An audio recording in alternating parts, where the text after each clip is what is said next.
Bienvenue sur la chaîne Hard Reset. Dans cet épisode, je vais vous présenter les ports et les boutons du Xiaomi 17.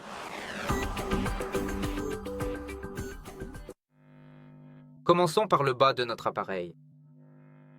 Maintenant, tournons-le de cette façon et juste ici, sur le côté gauche, on peut clairement voir l'emplacement de la carte SIM. Nous pouvons l'ouvrir en appuyant fermement avec une petite épingle ou un objet fin et allonger ici afin qu'il s'insère parfaitement dans le trou. Nous appuyons, le tiroir sort et nous pouvons le retirer pour insérer nos cartes SIM. Il est important de ne rien insérer d'autre dans le trou à côté, car il s'agit d'un microphone que l'on pourrait endommager ou percer, et en même temps perdre l'étanchéité du téléphone. Ensuite, nous avons l'antenne de notre appareil, et de l'autre côté, nous avons également l'antenne de notre appareil. Au centre, nous pouvons voir un port USB Type-C et il s'agit d'un USB 3.2 Gen 2 qui peut charger notre appareil à une puissance de 100 watts. Nous pouvons également utiliser ce port USB Type-C pour transférer des fichiers vers un autre téléphone ou un autre appareil. Et bien sûr, nous pouvons aussi transmettre facilement de la vidéo entre ce téléphone et, par exemple, une paire de lunettes AR ou un moniteur externe. Ensuite, nous pouvons voir le haut-parleur de notre appareil.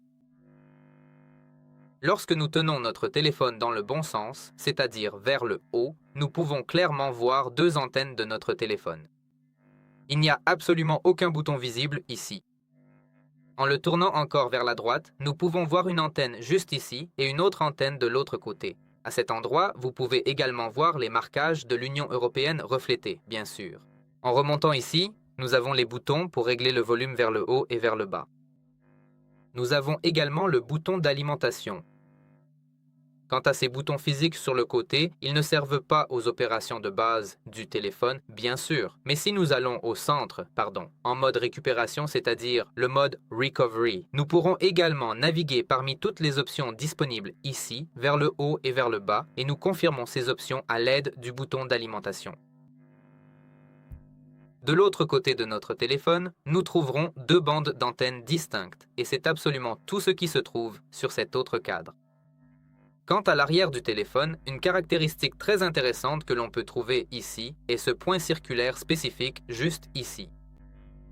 Ce composant ici est une diode infrarouge. Ce que nous avons ici est une diode infrarouge spécialisée qui est couramment utilisée pour que, par exemple, nous puissions facilement contrôler nos téléviseurs simplement avec nos smartphones en transmettant des signaux lumineux invisibles. Nous pouvons ajouter ici des télécommandes pour toutes sortes d'appareils, que ce soit pour des climatiseurs, des projecteurs ou des téléviseurs, pour tout ce qui peut avoir une télécommande ajoutée et être contrôlé via infrarouge. Avec ce téléphone, nous sommes capables de le faire précisément grâce à cette ouverture. Si cette vidéo vous a été utile, laissez un pouce bleu et abonnez-vous.